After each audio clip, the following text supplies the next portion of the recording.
guys, so it's time for my Booktube-A-Thon wrap-up. And I will say, before we even get started, I'm very tired and I do have a migraine, so if I seem really low energy, that's why. But yeah, I'm gonna try to be positive and happy, but I'm just letting you know ahead of time.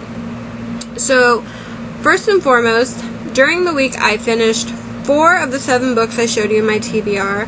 So first I'm going to talk about the books I didn't get finished, and then we'll talk about the ones I did finish. So first and foremost, these are the 3 books I did not finish during the week of Booktube-A-Thon. We have Since You've Been Gone by Morgan Matson, The Poet X by Elizabeth Acevedo, and Flame in the Mist by Renee Audier. Like with Since You've Been Gone by Morgan Matson, I just was out of the house most of my day, and by the time I finally did get home, I just was too exhausted and I didn't feel like reading, so I didn't.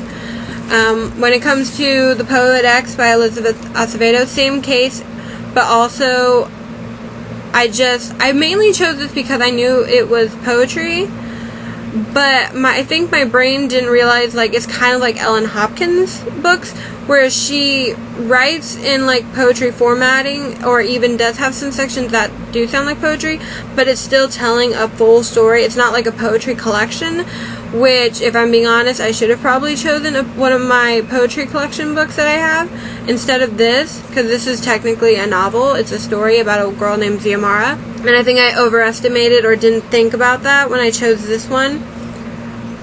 And I did get some of it read, but not nearly enough as I would have liked. But like I said, I think the combination of me underestimating the way the story was told, plus me being out of the house most of the day, just didn't work.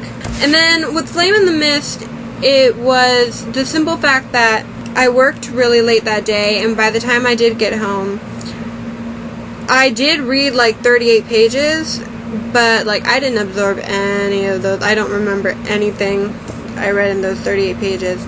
So yeah. And I do remember I fell asleep while reading it, so that's never good. So yeah.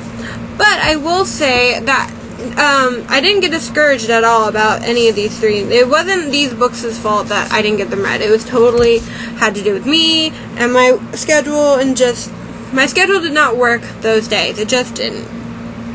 But I've already decided, because if you watched my July wrap-up August TBR, I mentioned that I still haven't finished Champion by Marie Lu, so my first priority for August is to finish Champion now that Booktube-A-Thon's over. But my next priority is I'm going to try to read some of these. I don't know which one I'll start with first, but I think for the rest of August and even into September, I'm going to focus on these since I neglected these ones during Booktube-A-Thon. So, yes, these ones will get read very soon. It just didn't happen this week. Now let's get on to the books I did get read. So with these 4 books that I did get read, I also completed 3 challenges. So the first challenge I completed during the week was to read and watch a book-to-movie adaptation, and for that I had chosen Simon vs. Homo Sapiens Agenda. Now going into this book, I had seen Love, Simon. I saw it back in March when it came out, but I had never read the book. So I was really excited to read the book and kind of compare the movie and the book. And I can say I really enjoyed the book more than the movie. But that doesn't mean Love, Simon's a bad movie. It's still a really good movie. I do believe that the movie does capture the heart of the book. It's just there were some things that were changed or taken out that I was like, oh, I wish that, I kind of like how they did better in the book. But yeah, I gave Simon vs. Homo Sapiens Agenda 4 out of 5 stars. I really, really enjoyed it. It's just such a cute book. This definitely made me want to read more Becky Albertalli's book.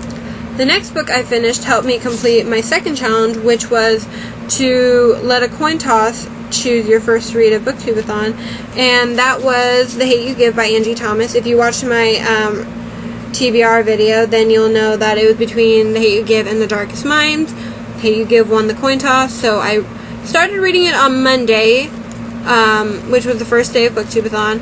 I only got 308 pages read on Monday, and then last night, on Sunday, I decided to just finish this, and I loved this book. I gave this 5 out of 5 stars. I really loved the way Angie Thomas told Star's story. I think her characters were really relatable and were really fascinating and entertaining to read about. One thing that I love the most about this is, as you can see, I am a very, very pasty white girl. So I don't know, and honestly can't relate to a lot of the hardships that Star and her family and their community deal with on a daily basis. And what I love so much about what Angie Thomas did with this book, she was able to make me understand and even somewhat relate to the things in this book, even though they're not my constant reality, if that makes sense. Like, that's probably one of the strongest things about, I'd say, her writing. I definitely loved this. I'm gonna say, like, right now, I think this is gonna be my favorite read of 2018. We'll see how the rest of the year goes, but as of right now, I'm pretty sure this will be my favorite read of 2018. I'm really excited for the movie coming out in October, but I will say this, like, I know a lot of people say, you know, you better not ruin this book to movie adaptation, but, like, I'm serious with this. Like, the trailer, I rewatched the trailer after we finished it, and the trailer looks really faithful to the book. I'm just hoping that it is, because this is not the book to movie you want to mess up. I'm just saying. The next book I finished completed another challenge of mine, and that was How to Be a Boss by Lily Singh, and this completed the challenge to read a book about something you want to do, and I chose this because I want to be a boss like Lily Singh. Why wouldn't I? I gave this 3.5 out of 5 stars. I mainly gave it 3.5 because while I enjoyed the advice and the way Lily told the story, like, her humor was so clearly in this book, I could hear her voice perfectly in my head. The one thing was, there were some chapters where I felt like it really dragged and was drawn out, and I was like, okay, I don't really care about this chapter. And then there were other chapters where I felt like they just kind of ended, and I was like, no, I want to hear more about your opinion on these subjects, Lily. I want to know more, about, you know, I just wanted more. There were some chapters where I was like, okay, we could have a little less, and some chapters were like, well, I want some more. So that's probably my biggest nitpick. But I think Lily did a really good job with this. The other reason I'd say is because I don't know if, if you're not a fan of Lily, I don't know how much you would get out of this. So I don't know if I'd recommend this to everyone. I definitely would recommend it if you're a fan of Lily's, because I think you'll get a lot out of it if you are. But yeah, I did really enjoy it. I definitely put a lot of stickies. There's a lot of advice from her that I put stickies on because I'd love to go back and reread those chapters and kind of revisit it.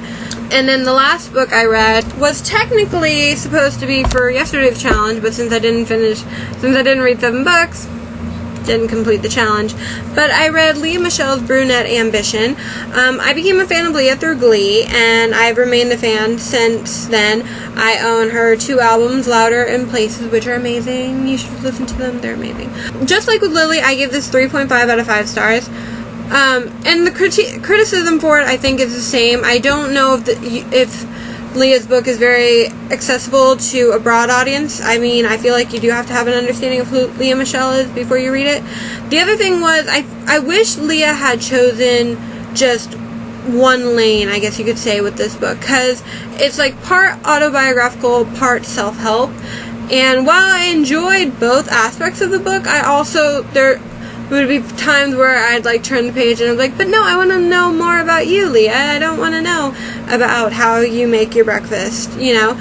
Or there'd be the flip side. I'd be like, but I want more recipes. Like, some of this stuff looks really good, and I want to be healthier. I just kind of wish it would have been one or the other.